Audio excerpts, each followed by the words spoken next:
Hello, BookTube. I've got a little mail for you today, including a heavy box at the end that is the most delightful kind of box imaginable. No offense to all of you who send me boxes, but you'll see. But first, let's do this top one here.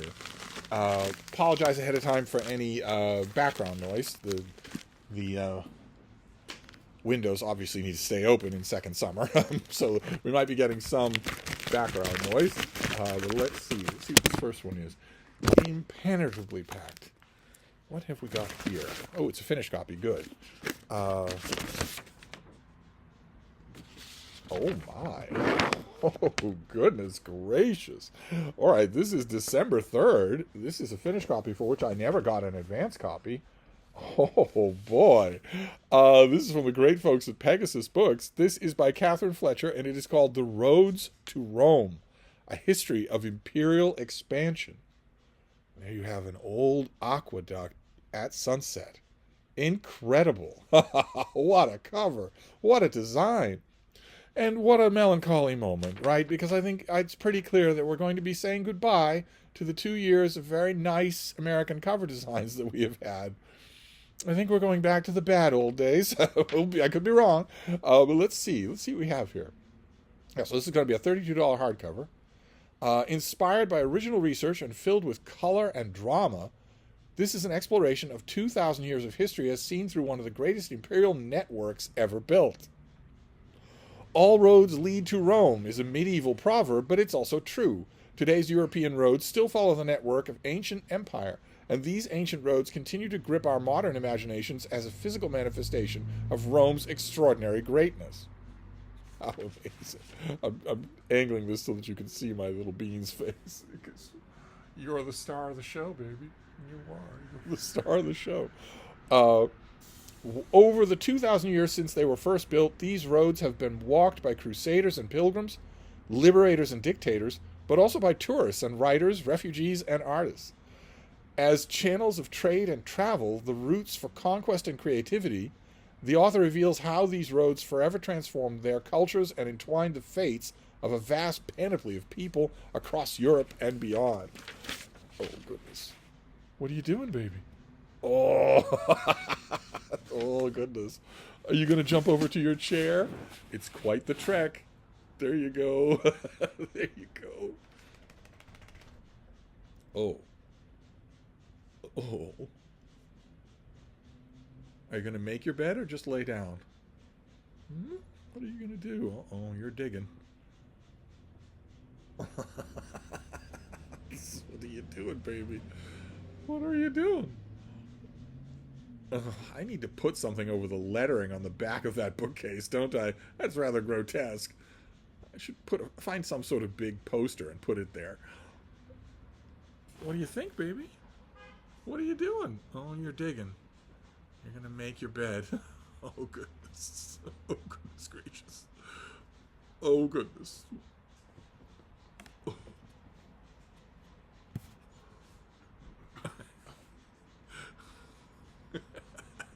She also starts with the gasping. When she's making things like that, she always gasps as well. You get the choking sound. She's making choking sounds since she was a little puppy. Just learn not to be alarmed by them. All right, well, this is Roman history. And I don't get a lot of that. This year has seen quite a bit of it, and a lot of it has been very good. This is great. A finished copy for December of a book I didn't even know was coming. Great. Fantastic. And since it's a finished copy, let's take a look at... Okay, so we have Roman roads on a map at the beginning, and then color photos of Roman roads throughout history, Roman roads in old maps, and also in paintings. Okay, great. Fantastic. And who is Catherine Fletcher when she's at home? A historian of Renaissance and early modern Europe, she's the author of several books, including The Black Prince of Florence. Okay. All right, that's not the same thing as The Black Prince, though. There's a great biography that just came out about 10 years ago about the Black Prince. The Beauty and the Terror, which is an alternate history of the Italian Renaissance, and The Divorce of Henry VIII. I believe I've read your book on The Divorce of Henry VIII. Pretty sure that I reviewed it. I'll try to be a good boy and remember to put the link down below. But let's go on to the next package, because I am kind of eager to get to the box. Let's see what this next one is. Okay. I'm assuming you're going to be... Oh, no. Mid-November. So this comes out in just a couple of weeks. This is a novel? I don't know what this is. We'll find out together. This is called Cross by Austin Duffy. Very red cover here. A masterful tale of betrayal and violence in a tight-knit community in Northern Ireland during the last days of the Troubles. From an acclaimed Irish author making their U.S. debut. Okay, so is this the author's debut? Or is this... Well, let's find out. 1994, the summer leading up to the ceasefire between Britain and the IRA, in the northern Irish border town of Cross, after decades of violent activity protesting British rule, a community plays out its endgame. Francie, a hardened yet troubled IRA man, has authorized the murder of a policeman by 2 teenage henchmen. The widow Donnelly protests in the town square because her son has gone missing. Young Kathy Murphy, a Protestant, is trying to find her place among the people who ignore her. And pathological Handy Burns, whose marksmanship makes him a valuable weapon, is out of control. So it's going to be multiple characters. Meanwhile, paranoia is growing because operations are beginning to go wrong. The townsfolk suspect the townsfolk are suspicious of something, but no one is willing to accept the evidence before their eyes. Okay, so a multi-main character novel. But what about, is this the Austin Duffy's debut novel, This Living and Immortal Thing, was shortlisted for the Kerry Group Irish Novel of the Year and was runner-up for the McKitterick Prize. Okay, so why isn't that his U.S. debut? I guess is what I'm wondering here. He's also the author of 10 Days, which was shortlisted for the Diverse Awards, and The Night Interns, which was an Irish Times bestseller. Why is this the first book that we're getting, I wonder? He's a practicing medical oncologist and lives in Ireland with his wife and 2 children. Okay, so this is going to be a $20 paperback. This is what it's going to be. This is exactly what it's going to look like in just a couple of weeks, in November. Sounds very interesting. I'm just wondering, I mean, it's not the book's fault, of course, so I'll read the book on its own for its merits, but I'm curious to know why the roulette wheel stopped on this book, as opposed, it sounds like it's not his debut, and it sounds like he's written other books that won awards, so, but I'll take it definitely. But then we get to the box, which is big and heavy and from W.W. Norton, which is my favorite non-Penguin publisher. Best possible case scenario for this thing, since it's so heavy. In fact, almost inevitably, the best case scenario here is that it's multiple books. Because I don't think Norton has anything this big coming out until next year. Oh my God, it is multiple books. Oh my God, it's a box full of Norton books. Oh, good. Control myself. I can't just squee. I have to tell you about these things. All right, fantastic. All right, the first book is a modern day classic. I'm sure that if you watch the news, first of all, you shouldn't because it's working on your blood pressure. But if you watch the news in America, you have seen this author doing guest appearances. She has been much in demand. This is her classic book, Strong Men. This is Ruth Ben-Ghiat. This is going to be the paperback, which is going to be $18. No idea when. I'm pretty sure this must be out already, but this is the paperback release of a book that I never reviewed in hardcover. Her study of the strong man and the variations that shape can take. The author lays bare the blueprint leaders from Mussolini to Trump have followed over the past 100 years and empowers us to recognize, resist, and prevent their disastrous rule in the future. You have trained historians, social analysts, whatnot, routinely and matter-of-factly grouping Trump with proto-fascists, strongmen, would-be dictators, because of the things he has said and the things that he has done. This is not political muckraking. This is not Trump derangement syndrome. Historians without a dog in the fight are saying, yeah, this guy is obviously a proto-fascist. He would obviously be extremely dangerous to the future of the United States as a democratic republic. And yet he has millions of followers who either see that and don't care or are blind to that fact, to the ways that obviously history is going to judge this period. The way history is going to judge this period has been well known for 8 years. Authoritarian rulers promise law and order, then legitimize lawbreaking by financial, sexual, and other predators. They use masculinity as a symbol of strength and a political weapon, and they use propaganda, corruption, and violence to stay in power. Okay, well, I read this when it came out. I got a copy. I'm pretty sure I got a copy from Norton.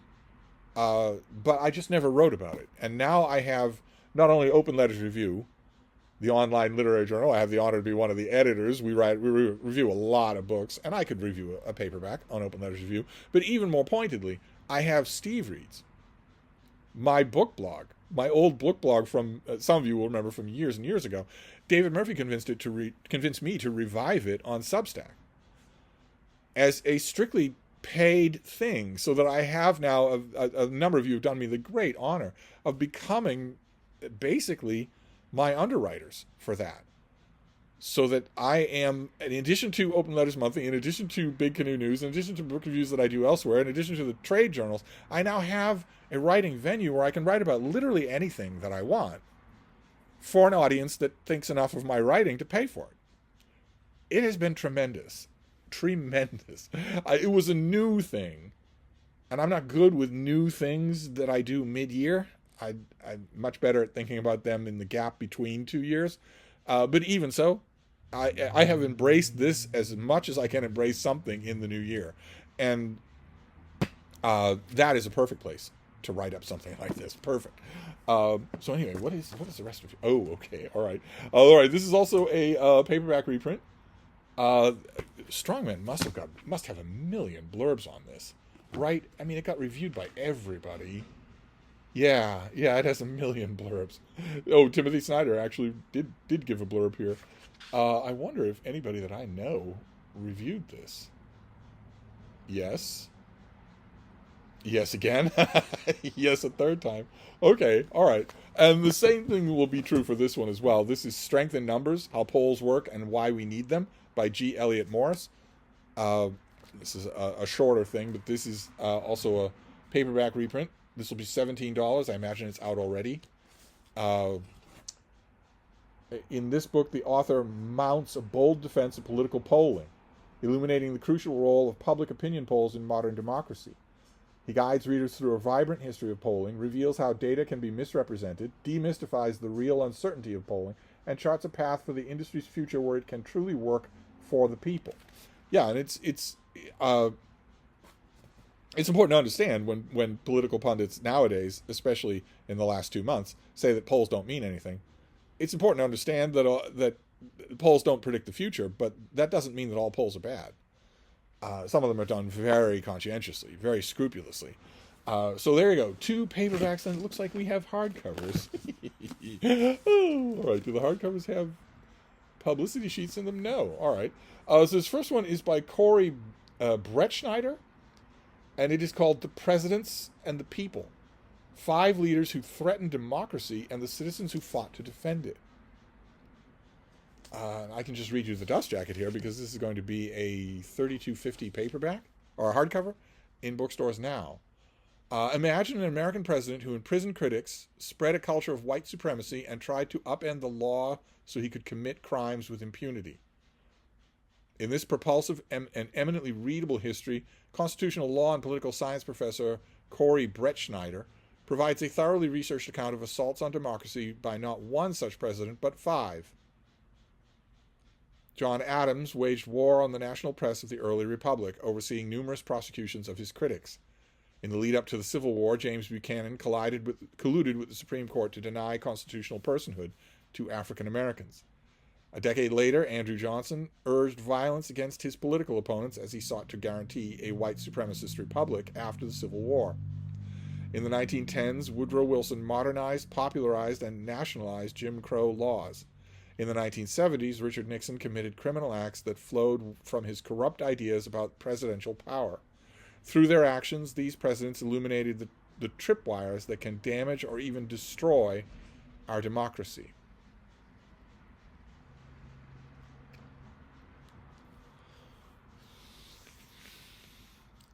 Well, this is only the dust jacket, right? This isn't the book. The book might not be attempting to normalize Donald Trump. The dust jacket is simply a doctoral dissertation on how to normalize Donald Trump. But the book may not do that. As we'll have to see. I will check the pub date on this thing so that I know when to prioritize it, but I'm suspecting that the pub date has come and gone, so I'm thinking I should probably read a lot of these soon, tonight or this weekend. Let's see here. Okay, this next one is a collection. This is edited by Daniel Steinmetz Jenkins, and it's called Did It Happen Here? Perspectives on Fascism and America. And again, I have no sheet, so this is going to be a $29 hardcover whenever it comes out.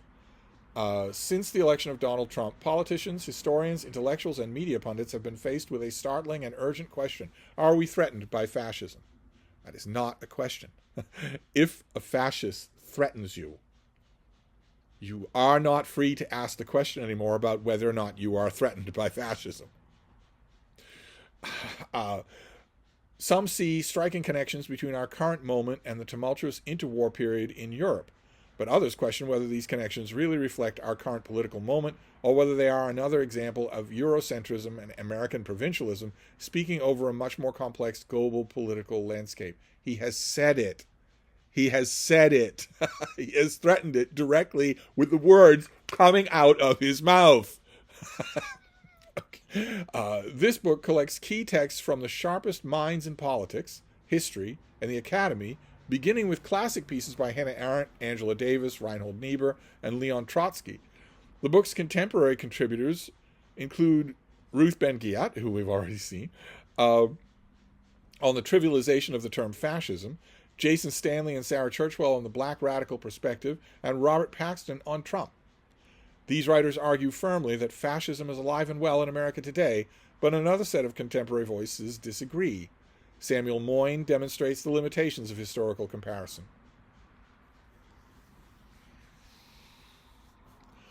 Unless the figure you're comparing is being fed by his fascist speechwriter the same phrases, then the comparison is not specious. If the wannabe dictator's speechwriter, his Goebbels, is handing him the same phrases. So do we have a conclusion? This book brings together a range of brilliant intellectuals offering vital takes on evolving political landscapes. Okay. All right. So there you go. Did it happen here? And then finally, the last book in this box, a box full of very contentious Norton books. What? Okay. All right. So these are all going to pick fights with Steve. Fine by me. This looks the most substantial thing in the bunch. This is by Stephen Hahn, and it is called Illiberal America, A History. And how's that for a cover? Slave auction on the top, and you all know what's on the bottom. Oh my. All right, let's see what we have here. A storm of illiberalism building in the United States for years unleashed its destructive force on the Capitol in the Capitol insurrection of January 6, 2021. No, it didn't. No, it didn't. That storm was unleashed by one man, by one person. If he hadn't unleashed it, it wouldn't have happened, and if he had said 5 minutes in, stop, it would have stopped. It was unleashed by one man. It wasn't decades in the making. It was released by one person. Anyway, the attack on American democracy and images of mob violence led many to recoil, thinking, that's not us. But now we must think again, for Stephen Hahn shows in his startling new history that illiberalism has deep roots in our past. Okay. All right, so you should be able to show me a 19th century engraving, not of the British attacking the Capitol, but of Americans attacking the Capitol. You should be able to show me black and white photos from the 1930s, 40s, and 50s of Americans smearing feces on the Capitol of my country. You should be able to show me pictures from the 70s and the 60s of Americans storming the Capitol bearing a flag with one person's name on it. And you can't, because it never happened. Okay. All right. Anywho. To those who believe that the ideals announced in the Declaration of Independence set us apart as a nation, the author shows that Americans have long been animated by competing values, equally deep-seated, in which the illiberal will of the community overrides individual rights and often protects itself by excluding perceived threats, whether on grounds of race, religion, gender, economic status, or ideology. Stephen Hahn is a Pulitzer Prize-winning historian who studies American politics and social movements. His acclaimed work includes A Nation Under Our Feet and A Nation Without Borders. A Nation Without Borders I think I reviewed. He teaches at New York University and lives in New York City and on Long Island. Yeah, I thought for just a minute that he was going to be an ex-academic living abroad. But he's not. So, Stephen, continue to read your Dust Jacket copy, which of course is not your book. Keep that in mind, everybody. This is just the Dust Jacket. This is not the book. The book, of course, is long. And just a glance shows it's incredibly researched. And this guy has real credentials. So probably the book will have more nuance. But if the book is the same as the Dust Jacket, and you don't leave your home on Staten Island, you're going to be strung up from a street lamp, same as I am. No matter how much dust you kick up. Anyway, let's continue. Driven by popular movements and implemented through courts and legislation, illiberalism is part of the American bedrock. January 6, 2021 was not illiberalism. The United States was born a republic of loosely connected states and localities that demanded control of their domestic institutions, including slavery. As white settlement expanded west and immigration exploded in eastern cities, the democracy of the 1830s fueled expulsions of blacks, Native Americans, Catholics, Mormons, and abolitionists. After the Civil War, Southern states denied new constitutional guarantees of civil rights and enforced racial exclusions in everyday life. Illiberalism was modernized during the progressive movement through advocates of eugenics who aimed to reduce the numbers of racial and ethnic minorities as well as the poor. The turmoil of the 1960s enabled George Wallace to tap local fears of unrest and build support outside the South, a politics adopted by Richard Nixon in 1968. Today, with illiberalism shaping elections and policy debates over guns, education, and abortion, it is urgent to understand its long history and how that history bears on the present crisis. Okay, all right. The back of this book is covered in blurbs by some of the best historians and social writers alive today. And this has heft to it. So that's just a Dust Jacket. We'll read the book, Illiberal America, and we'll see what we make of it. I'll have to check the dates on all of these things. The box had no dates from Norton, but how nice to get a box. And, I might be yelling at the camera, but I'm in love with the fact that you've got people digging right in and pulling these subjects in all sorts of directions. I love that. So we have Illiberal America, we have Did It Happen Here, and we have The Presidents and the People. All three books, from their Dust Jackets, I would say are Trump apologia. But and I would also say for all three of these books that their authors and their editor would adamantly deny that's what they are. Nevertheless, when someone is saying that they want to send the military in to crush opposition in cities, that's when you stop writing books like this. That's when any book like this is aiding the enemy. And the enemy has a capital E, and it's very easy to see. Anyone who wants to make you a slave is an enemy. Anyway, we'll read them and see. Then we have paperbacks, Strength in Numbers, and Strongmen by Ruth Ben-Ghiat, a modern classic a study of this subject. Then we have Cross, the American debut of an apparently award-laden Irish author. I'll have to check into that. And The Roads to Rome, which I have not stopped thinking about, obviously, in the whole course of this mail haul. The Roads to Rome, about Roman expansion, especially along the lines of roads. A work of Roman history extending over, I would assume, many centuries, since the author's specialty is medieval times and the early Renaissance. So I'm assuming this won't be just ancient Rome. That is wonderful. And I did not know it was coming. All the stuff that I do, looking at catalogs, and the Ingram catalog and Amazon and whatnot. Didn't know this was out there. So fantastic. Glad to have it coming. So there you go. Nice, big, healthy mail haul for today. And we'll see. We'll see what more. This is Saturday, but we might not be done with mail tomorrow. Often new drivers are doing the routes on Saturday. Alternate drivers doing the routes on Saturday. They do them in different times. So more mail could be coming. We'll see. I'm sure we'll find something to talk about tomorrow if we don't have books. Anyway, I'll wrap this up for now, but I'll be back. Thank you, BookTube.